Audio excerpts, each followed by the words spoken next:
Many other games were released after Gunfight, but Gunfight was the last one the Stamper brothers were involved in. Then the news broke that all future Ultimate game would be promoted and marketed by British game publisher US Gold, one of Ultimate's biggest rival. Ultimate played a game was no more, but Chris and Tim knew what they were doing. In 1985, the Stamper brothers had to take an important decision. The ZX Spectrum was only popular in the UK, and their games on the Commodore 64 were not selling very well. So they had to move on to another platform, something that could sell their games worldwide. The previous year, Joel Oshberg, the Stamper's American partner, showed them a new game system that had recently hit the market in Japan. The system was the Nintendo Famicom.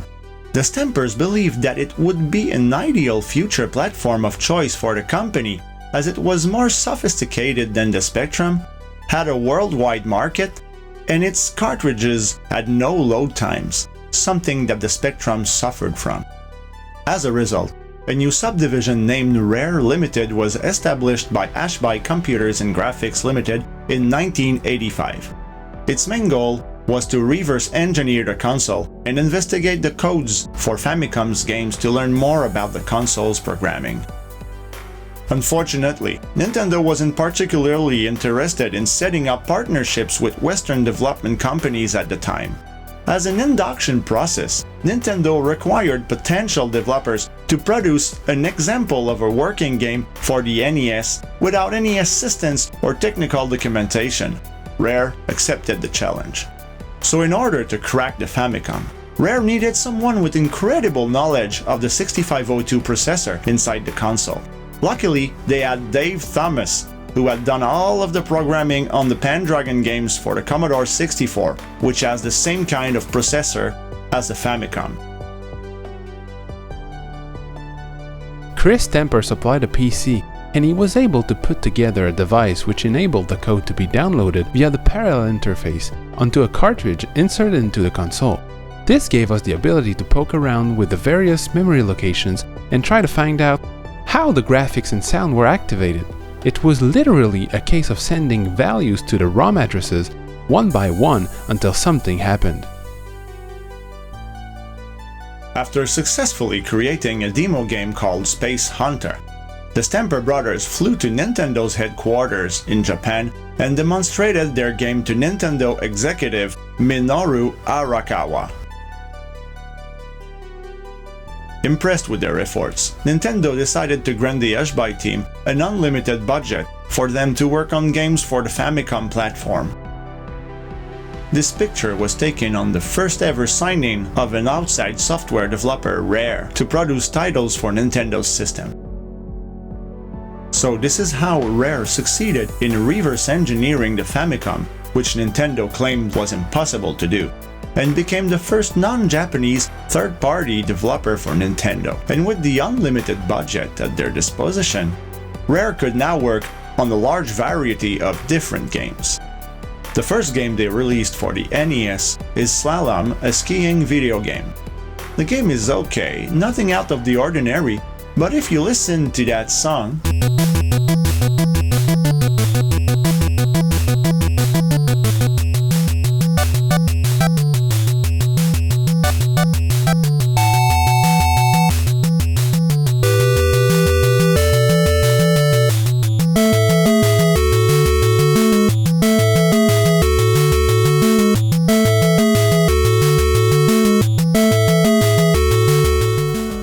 you can already hear the music style that is found in many of Rare's great soundtracks. This is because all of Rare's music on the NES was created by the same musician, David Wise.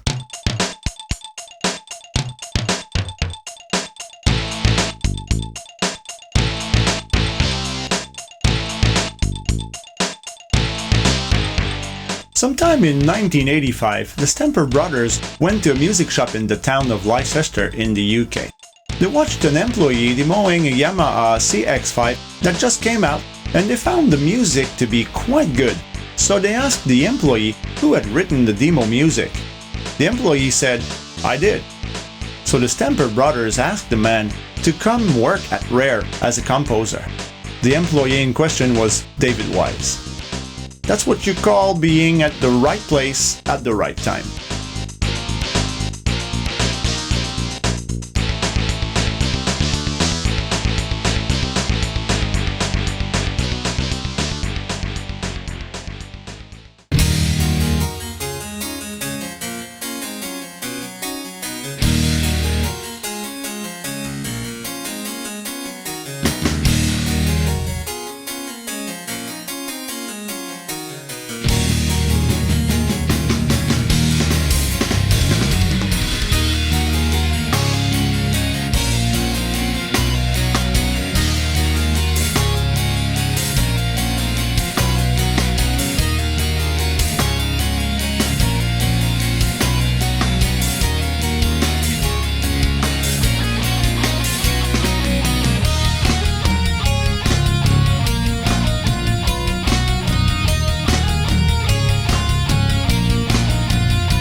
In December of '87, Rare gave us the first Wizards and Warriors game in which you control Kyros, the Knight Warrior of the Books of Excalibur. You must fight your way through the Kingdom of Elrond, into forests, tunnels and caves until you reach Castle Ironspire, where the evil warlord Malkil keeps the princess. Rare was more in a state of experimentation at that time. They had been top dogs in the UK on the Spectrum, but now they had to adjust to a new platform with new limitations and another type of customer expectations. Games made by Rare back in the day, and after Wizards and Warriors, were most of the time hard as hell, like Battletoads or Lunar Jetman, for example. Perhaps Rare was trying to adjust to that new market with an incredibly forgiving game.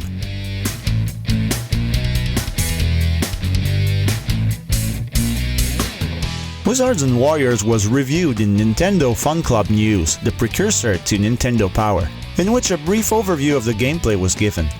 Also, a full-page advertisement was included in another issue.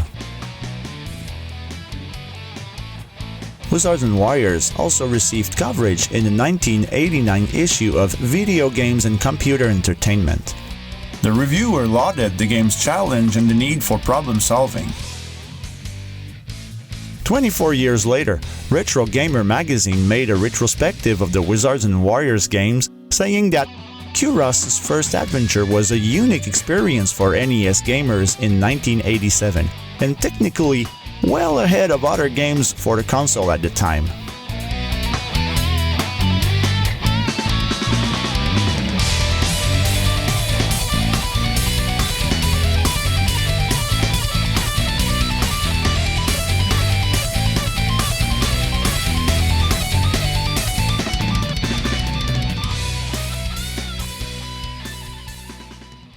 The main character of the game, Kyros, was somewhat popular in 1988 and 89, and even appeared as a main character in the Power Team, an animated miniseries of a video game reviewing show called Video Power. Kyros and his nemesis Malkil were featured along with characters from some other video games.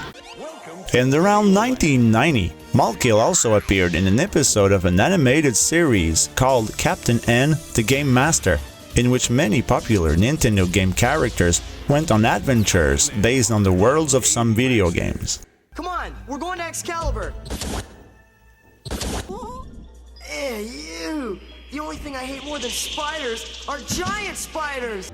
How about gold and jewels? Well, why didn't you say so? Go right in and make yourselves at home. Malkil! I should have known you were a part of this. Your lovely princess is in the nightmare zone. The story of Wizards and Warriors was even novelized along with the stories of many other popular games like Mega Man and Ninja Gaiden. Seth Godin, also known as FX9, had the idea of making books that would appeal to children who played video games. He had this idea after discovering that his nephew did not like reading books and preferred playing the NES instead. The medieval art style really got me hooked as a kid. Swords, shields, armors, climbing inside giant trees and then falling into deep underground caves with lava. Mix that with some catchy music, even though hearing that same short song in a loop every time you're about to die gets annoying really fast. I just end it by dying on purpose.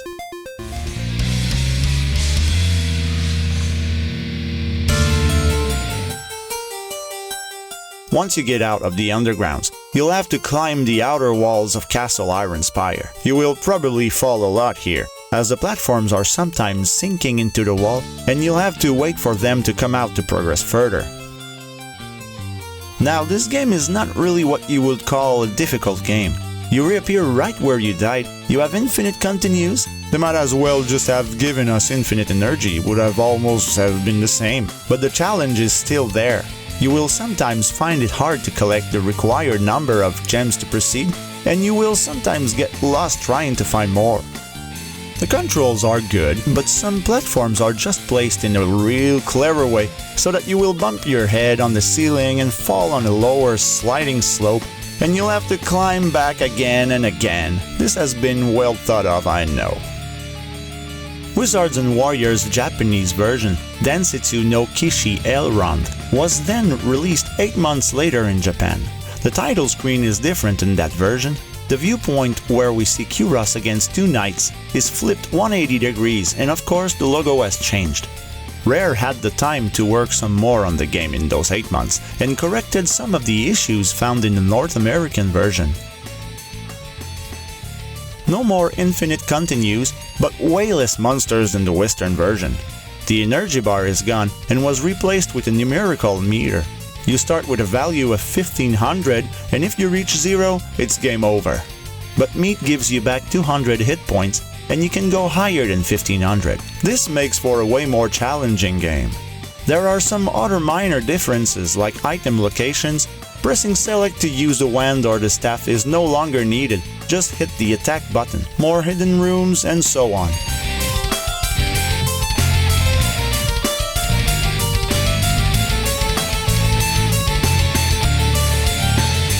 Thanks for watching. In part 3 of the Wizards and Warriors Retrospective, we will be covering the second and third installment of the series, and also the Game Boy version. Be sure not to miss it by subscribing.